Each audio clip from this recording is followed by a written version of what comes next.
കോടതി മുറിക്കുള്ളിൽ നിന്റെ കേസ് ഞാൻ തീർത്തു തരാം. എടി വക്കീലെ, നീ ഒരുപാടകം മിടുക്കിയാവണ്ട. നീ എത്ര ഘോരം വാദിച്ചാലും ഇവന്റെ കേസ് ജയിപ്പിക്കാൻ നിന്നെ കൊണ്ടാവില്ല. ഇന്ന് എന്റെ ദിവസമാ, ഞാൻ വിജയിക്കുന്ന ദിവസം.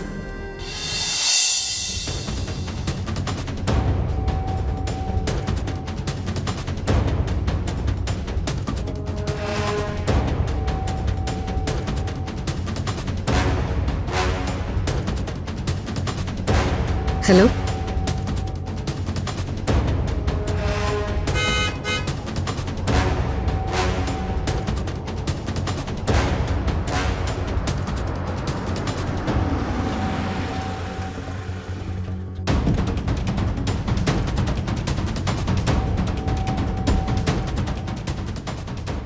സച്ചി എന്താ ലേറ്റായത്? ഞങ്ങൾ ഇവിടെ എത്ര നേരമായിട്ട് നോക്കി നിൽക്കുന്നെന്നറിയോ? എന്താ സച്ചി, മുഖം കണ്ടിട്ട് എന്തോ പ്രശ്നമുണ്ടെന്ന് തോന്നുന്നല്ലോ. സന്ദീപിന്റെ കാര്യം ഓർത്തിട്ടാണോ?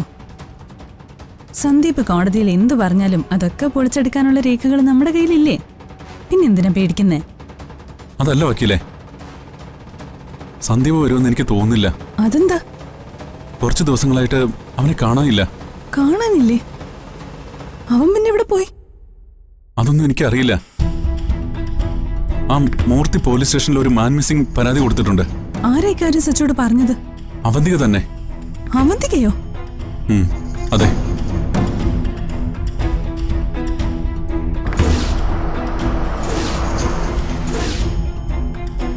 അതൊക്കെ മാറ്റാം. ആദ്യം സന്ദീപ് എവിടെയെന്ന് പറ. നാളെ കോടതിയിൽ ഹാജരാക്കേണ്ട അവനെ നീ എവിടെ കൊണ്ട് ഒളിപ്പിച്ചിരിക്കുന്നേ? മര്യാദയ്ക്ക് സന്ദീപ് എവിടെ ഉണ്ടെന്ന് പറയുന്നതാ നിനക്ക് നല്ലത്. അവനെ കാണാതായിട്ട് 2 ദിവസമായി.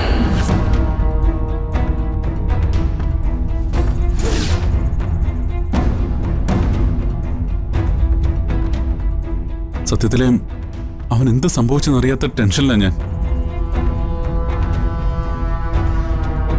അല്ല, ഇനി ഇതും അവന്തികയുടെ മറിമായായിരിക്കോ?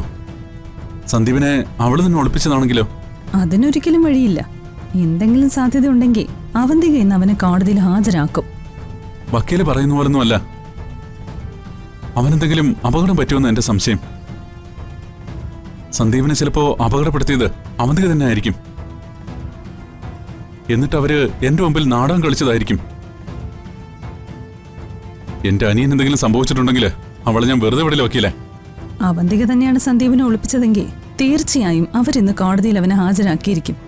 ഇനി അതല്ല, യഥാർത്ഥത്തിൽ സന്ദീപ് ഇന്ന് വന്നില്ലെങ്കിൽ സച്ചി പേടിക്കുന്നത് പോലെ സന്ദീപിന്റെ കാര്യത്തിൽ എന്തോ സംഭവിച്ചിട്ടുണ്ടെന്ന് വേണം കരുതാൻ. ആദ്യം സന്ദീപ് വരുമെന്ന് നോക്കാം, ഇല്ലെങ്കിൽ നമുക്ക് അടുത്ത വഴി നോക്കാം. എന്തായാലും ഇത്രയും ദിവസം അവന്തികയുടെ അടുത്തായിരുന്നല്ലോ സന്ദീപ്. അപ്പോ അവനെ കാണാതായാലും അവന് എന്ത് സംഭവിച്ചാലും അവന്തിക തന്നെ മറുപടി പറഞ്ഞേ പറ്റൂ. കോടതി തുടങ്ങാറായി. സച്ചിവ,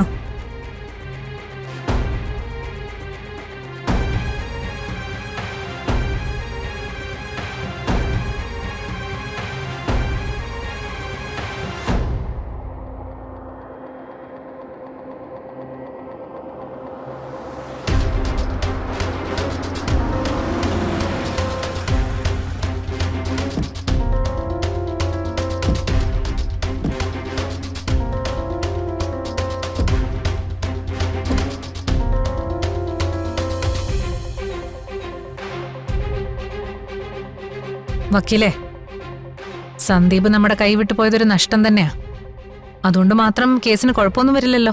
ഡോണ്ട് വറി മാഡം, സന്ദീപില്ലെന്ന് കരുതി നമുക്കൊരു കുഴപ്പം സംഭവിക്കില്ല. ഉണ്ടായിരുന്നെങ്കിൽ കാര്യങ്ങൾ കുറച്ച് എളുപ്പമാവുമെന്ന് മാത്രം. അവൻ നമുക്ക് അനുകൂലമായിട്ട് സാക്ഷി പറഞ്ഞിരുന്നെങ്കിൽ ഇതിനൊരു ബലം ഉണ്ടായിരുന്നു. അതൊന്നും ഒരു പ്രശ്നമല്ല മാഡം. അഡ്വക്കേറ്റ് കമ്മീഷൻ റിപ്പോർട്ടിലെ എല്ലാ പോയിന്റുകളും പൊളിച്ചെടുക്കാനുള്ള ഡോക്യുമെന്റ്സ് നമ്മുടെ കയ്യിലുണ്ടല്ലോ. അത് വെച്ച് ഞാനൊരു കളി കളിക്കും. അഡ്വക്കേറ്റ് ആരതിയെ അത്ര നിസ്സാരമായി കാണരുത്. അഡ്വക്കേറ്റ് ആരതി അവളുടെ ബലത്തിലാ സച്ചി കളിക്കുന്നതല്ല. അവരുടെ എല്ലാ പ്രതീക്ഷകളും ഇന്ന് കോടതിയിൽ തകർന്നു വീഴുന്നത് മാഡം കണ്ടോളൂ. സച്ചി ആ വക്കീൽ വേണം ഇന്ന് ഈ കോടതിയുടെ പടിയിറങ്ങുന്നത് തോറ്റു തൊപ്പിയിട്ടിട്ടായിരിക്കണം. അത് ഞാൻ ഏറ്റു മാഡം. എന്നാ പിന്നെ നമുക്ക് അകത്തേക്ക് കയറിയാലോ?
അവൻ എന്തെങ്കിലും സംഭവിച്ചാലുണ്ടല്ലോ അങ്ങ് വരും ഞാൻ.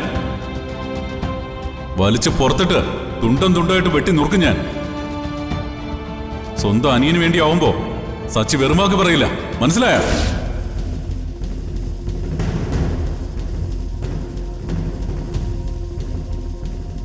എന്നെ വെല്ലുവിളിച്ചതിന്റെ ഫലം നീ ഇപ്പൊ അനുഭവിക്കാൻ പോവാടാ. ഇന്ന് ഈ കോടതി മുറിക്കുള്ളിൽ നിന്റെ കേസ് ഞാൻ തീർത്തു തരാം.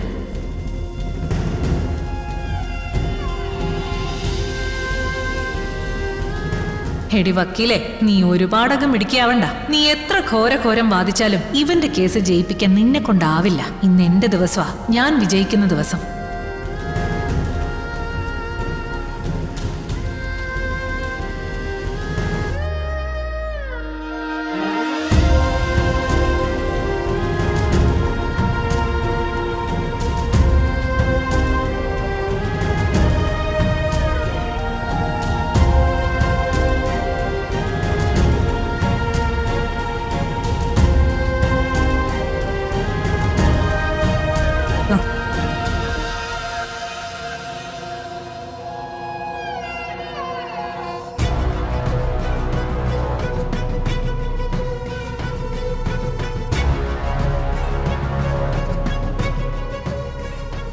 ഗുഡ് മോർണിംഗ് അളിയ.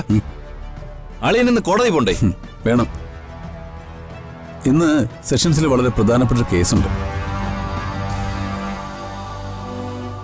അല്ല, രാജീവ് സ്റ്റേഷനിലേക്ക് ഇറങ്ങാണോ? അതിന് രാജീവ് ബ്രേക്ക്ഫാസ്റ്റ് കഴിച്ചില്ലല്ലോ. കഴിച്ചിട്ടല്ലേ പോകുന്നുള്ളൂ? അതെ അതെ, രാവിലെ വീട്ടിൽ നിന്ന് ബ്രേക്ക്ഫാസ്റ്റ് കഴിച്ചിട്ട് പോയാൽ അതിനൊരു സുഖമുണ്ട്. അല്ലളിയ, ഇന്നലെ ആ സച്ചിയുടെ കേസിന്റെ വാദം